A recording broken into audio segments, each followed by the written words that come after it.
तो बीजेपी इस मुद्दे पर जहां बचाव की मुद्रा में थी, आज आक्रामक रुख अख्तियार कर लिया था। देखिए कहां कहां प्रदर्शन हुआ। कांग्रेस के खिलाफ बीजेपी का प्रदर्शन लखनऊ में हुआ, पटना में हुआ, भोपाल में बीजेपी कार्यकर्ता उतरे थे, कोलकाता में, अहमदाबाद में, हैदराबाद में, चंडीगढ़ में, बेंगलुरु में भी सड़कों पर थे।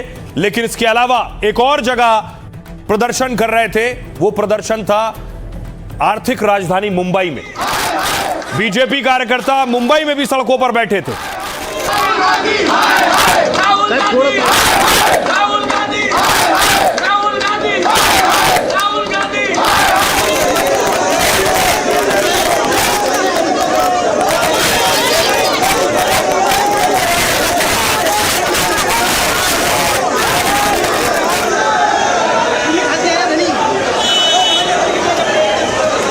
बीजेपी की तैयारी है कि कहीं भी किसी भी कीमत पर एक कदम पीछे नहीं दिखना है। एक और तस्वीर देखिए, दूसरी तरफ बीजेपी के खिलाफ कांग्रेस मुंबई में प्रोटेस्ट कर रही थी।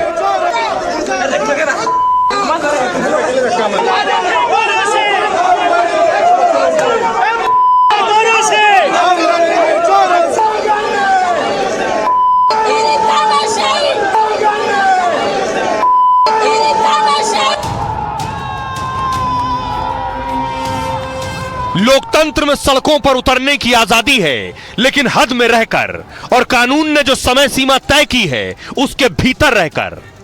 आप सभी से प्रशासन की ओर से निवेदन है, सड़क पर बैठ जाइए।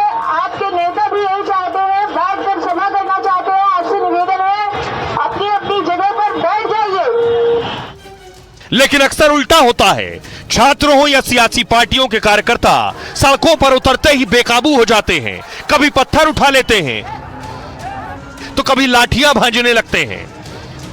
अब पुलिस प्रशासन भी क्या करे, एक्शन में आने का मौका मिल जाता है। प्रदर्शनकारियों को काबू में करने के लिए दनादन लाठियां चलती हैं, आंसू गैस के गोले चलते हैं और वाटर कैनन भी चलते हैं।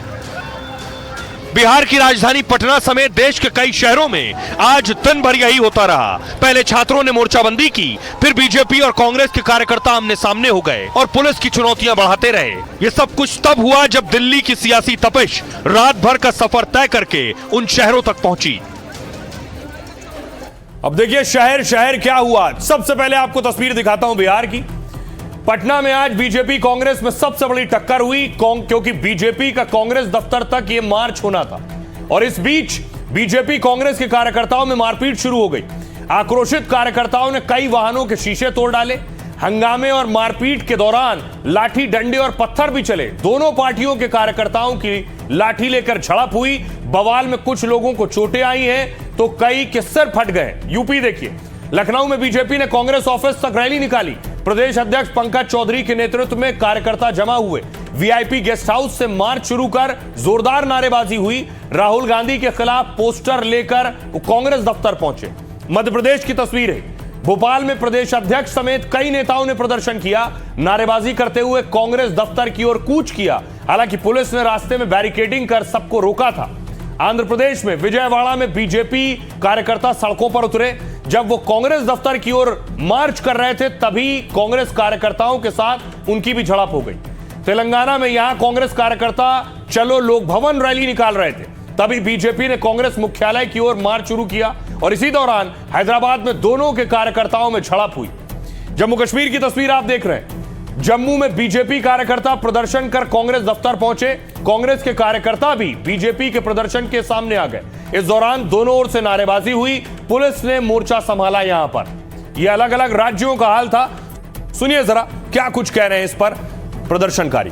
पूरी मुस्तैदी के साथ इनके सामने डटे पड़े हैं और हम ये मांग कर रहे हैं कि धर्मेंद्र प्रधान का इस्तीफा का मारपीट क्या है, इसके लिए हम लोग का आज डिमांड है। हम लोग वाजपेयी भवन में जाएंगे, बीजेपी का सवाल पूछेंगे क्यों आप लोग मारपीट किया है। हम लोग जो राजनीति करते हैं वो सभी, अगर भाजपा आज सभी कांग्रेसियों के घर के सामने चला जाए सही रहेगा तो कोई कांग्रेसी नेता नहीं रह पाएंगे घर पे। पिछले चुनाव में तो 100 सीट भी कांग्रेस पार्टी की 2019 में चुन के नहीं आई थी।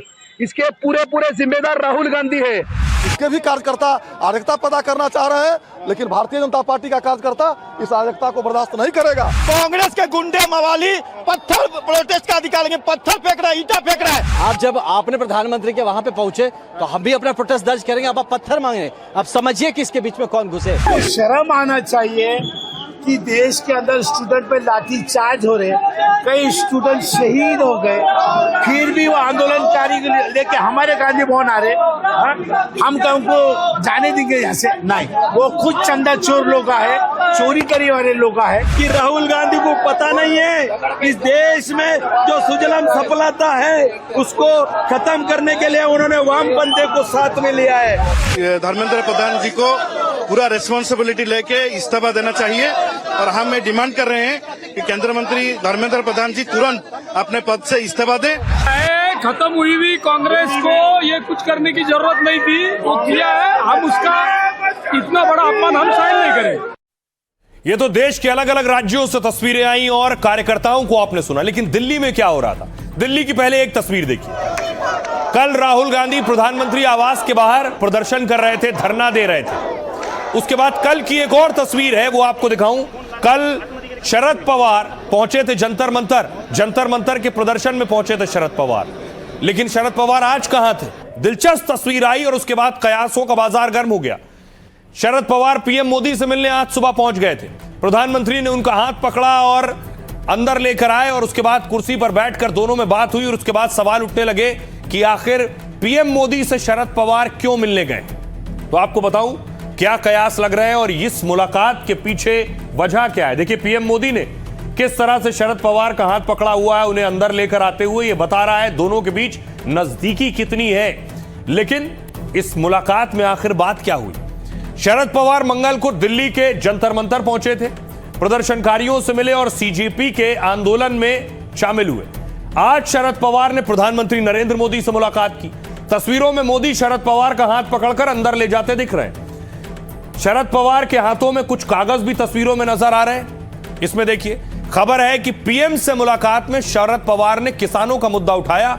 इस दौरान शरद पवार के साथ उनकी बेटी सुप्रिया सुले भी मौजूद थी। संसद सत्र के दौरान हुई इस मुलाकात में अब कयासों का बाजार गर्म। दोनों की यह मुलाकात परिसीमन मुद्दे पर शरद पवार के स्टैंड के बाद हुई है। हाल ही में सुप्रिया सुले ने एनडीए को शर्तों के साथ समर्थन की बात की थी। शरद पवार और पीएम मोदी के बीच मुलाकात कई दूसरे मायनों से भी काफी अहम है। दरअसल लगातार यह चर्चा हो रही है कि पवार एनडीए में शामिल हो सकते हैं। कुछ दिनों पहले शरद पवार अचानक एकनाथ शिंदे से मिलने पहुंच गए थे। अब एक तरफ यह मुलाकात हो रही थी, दूसरी तरफ एक और मुलाकात हो रही थी। आज मुलाकातों का दौर चल रहा था, मनाने का दौर चल रहा था। देखिए जरा, पीएम मोदी शरद पवार से मिल रहे थे और खबर आई कि सोनम वांगचुक से मिलने के लिए जेपी नड्डा और जितेंद्र सिंह पहुंचे हुए। इसके उलट दूसरी तस्वीर में आपको दिखाऊं, इसके बाद क्या हुआ। सोनम वांगचुक ने एक चिट्ठी लिखी। उनकी चिट्ठी में क्या है ये मैं आपको बताऊंगा, लेकिन इसके बाद सोनम वांगचुक ने दरअसल एक वीडियो जारी किया और वीडियो जारी कर उन्होंने बताया कि वो अनशन तोड़ सकते हैं। सुनिए। आप सबके और जो नेतागण यहाँ पर आए उनकी बातों का इज्जत करते हुए अनशन आज ही तोड़ूंगा, मगर अगर ऐसा कोई आश्वासन नहीं आए तो बदकिस्मती से मुझे ये अनशन जारी रखना पड़ेगा। आप सबके और जो नेता सुना, सोनम वांगचुक कह रहे हैं वो अनशन आज ही तोड़ देंगे, लेकिन उन्होंने जो शर्तें रखी हैं उस पर आश्वासन आना चाहिए। अब देखिए जरा इस मुलाकात के मायने क्या है। अस्पताल में सोनम वांगचुक से जेपी नड्डा ने मुलाकात की। नड्डा के साथ केंद्रीय मंत्री जितेंद्र सिंह भी थे। मंत्रियों ने कहा सरकार संसद में चर्चा के लिए तैयार है, परीक्षाओं में व्यापक सुधार के लिए कदम उठा रही है। अनशन के बीच वांगचुक ने केंद्र सरकार को चिट्ठी लिखी। इसमें छात्रों के खिलाफ कार्रवाई न करने की मांग की, छात्रों के खिलाफ दर्ज मुकदमे वापस लेने की मांग की, मृतक छात्रों के परिवार को मुआवजे की मांग की। अगर सरकार आश्वासन देती है तो अनशन खत्म करने को तैयार है। सोनम वांगचुक 24 दिनों से पेपर लीक के मुद्दे पर अनशन पर है। दिल्ली पुलिस ने उन्हें सफदरजंग अस्पताल में भर्ती कराया। कोर्ट के आदेश के बाद उन्हें मेदांता शिफ्ट किया गया। रिपोर्ट के मुताबिक सोनम वांगचुक के शरीर में खून की कमी है। विपक्षी दलों ने भी वांगचुक से उपवास खत्म करने की अपील की। करीब 50 सांसदों के हस्ताक्षर वाली चिट्ठी उन्हें भेजी गई। इधर कॉकरोच जनता पार्टी से सरकार बातचीत को तैयार है। जेपी नड्डा ने उनसे भी मुलाकात की थी, लेकिन आज बातचीत की पेशकश ठुकरा दी गई। बातचीत के लिए किसी के घर या दफ्तर नहीं जाएंगे। अगर सरकार बातचीत करना चाहती है तो जंतर मंतर आए या उसके पास किसी जगह पर बैठक की मांग की है।